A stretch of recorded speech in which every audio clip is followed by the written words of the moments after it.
Hello, my name is Daniel.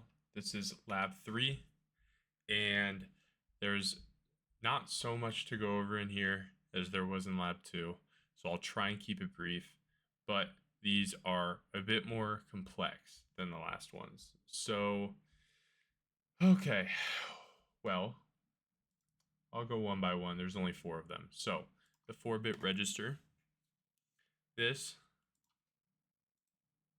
basically just takes a value and you can just clock it to the output, right? You reset, clock it, it's just 1, 2, 3, very simple. That is then used in the program counter to make it slightly easier with an incrementer. So every time you clock, it increments the value by 1. Also very simple.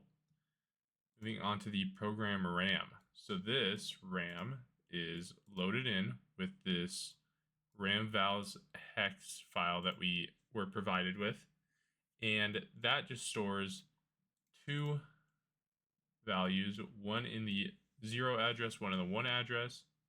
These values are 3 and 5. So let's navigate to those, right? It starts us out at address 0. Let's go into address 1, right? That's a value of 5. Now let's say we wanted to write something, right? So we're in address 3 now. Let's say we wanted to write to address 3D. So we're going to turn on write, so that enables us to write to it, and we're going to clock. And you see that's updated the value of address 3 to D. And we can do this for any address. Let's just go to 7. Put in a value of 4. Right. See? There we go. Value 4. Now we can also even edit this in here. So let's change 5 to like F. And let's go navigate to 5. There we go. And you see the output is F. So that's very cool, right? That's just simulating RAM. Now, all of that is being used here in our brainless CPU. So this is obviously, as the name implies, brainless because we are the brain. We have to do everything on our own here. So it's basically doing a lot of all the same stuff that I just showed, but a bit more complex. So we have this program RAM that is also being preloaded in the values that were shown in the last one. So in addresses 0 and 1, values of 3 and 5. So let's say we wanted to read one of those. I'm going to turn on read, load, pass. And this has loaded 3 from the data bus into the ALU out. And we want to put it into the accumulator, so we're just going to clock it, right? Very simple. So let's go ahead and reset this, right? Let's say, right,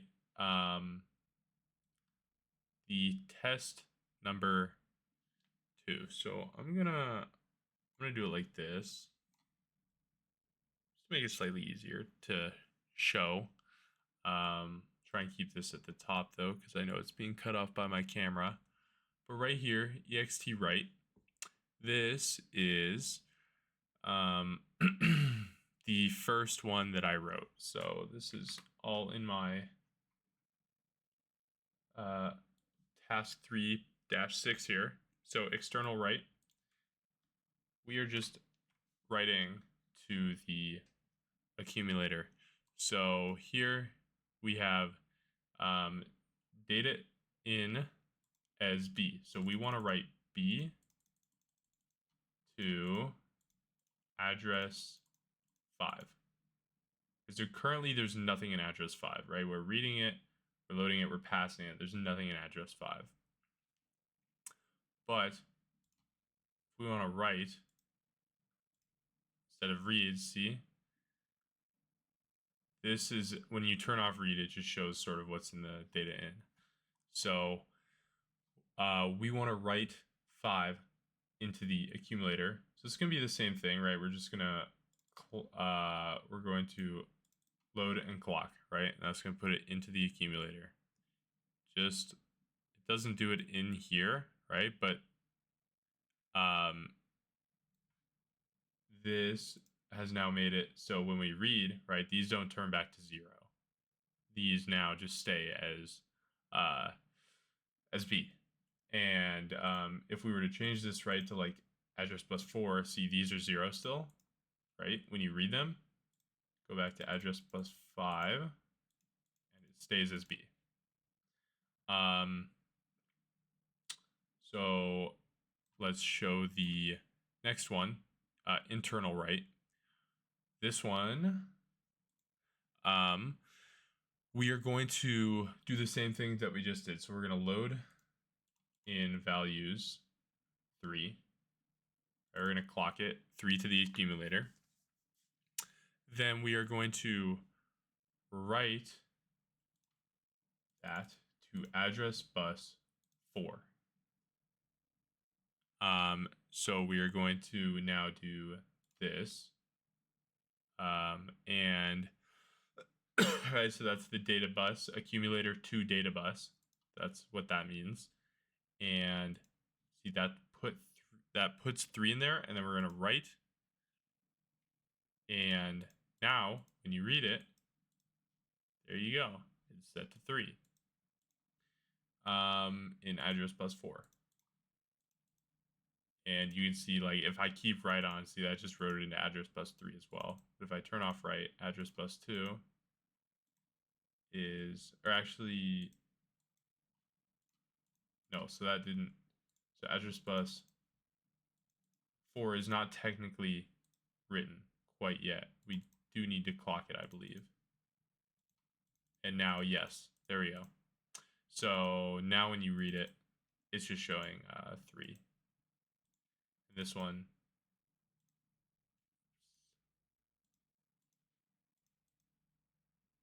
sorry, yeah. So I also had accumulator to data bus, so that that makes it so it shows up as 3. But you can still see that it, because we clocked it, it is reading 3. And if I were going to go to like address bus 3, there we go. See, it's address 0, but I could do the same thing. I could clock that, turn these off.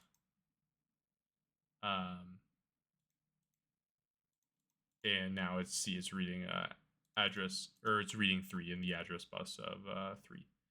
So that is internal, right? Now, ALU waves. So this one's, we start out the same. We're going to load in 3 into the accumulator. There we go. And now we're going to invert it, right? So that inverts the ALU out. And we are going to, pass, right? And then load into the accumulator. And then we want to clock it, right? And so that changes the accumulator to C. So let's go to address bus. Yeah, so we're gonna now go to address bus 1, right? So here we go. We've gone from C in the accumulator. Now we're right here. So C is still in the accumulator. But if we clock, boom, now accumulator's 5, because that's the address bus. And then we are going to AND. We're going to do the AND operation. So here we want to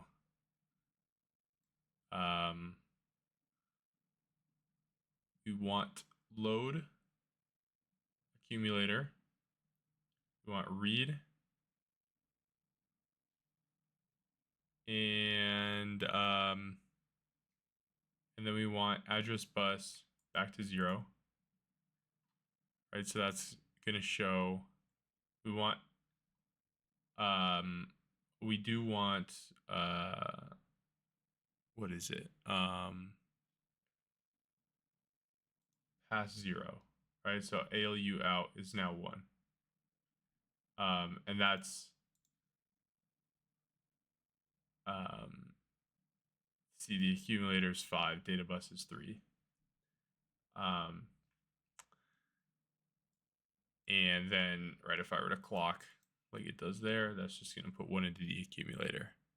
And that's just because it's doing the accumulator and the RAM.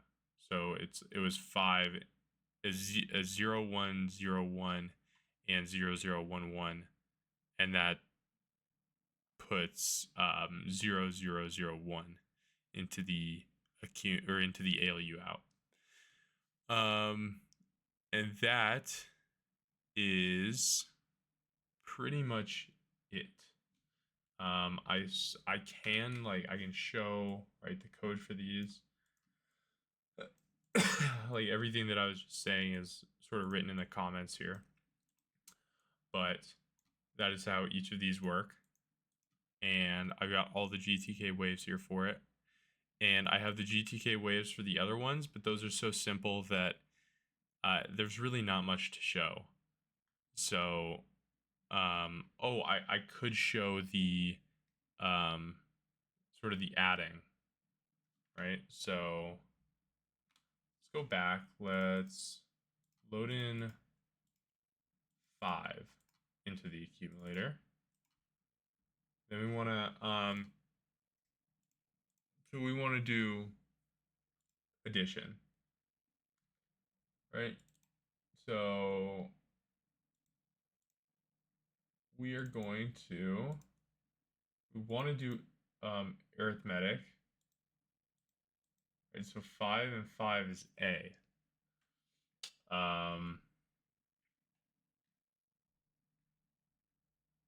So every time we clock,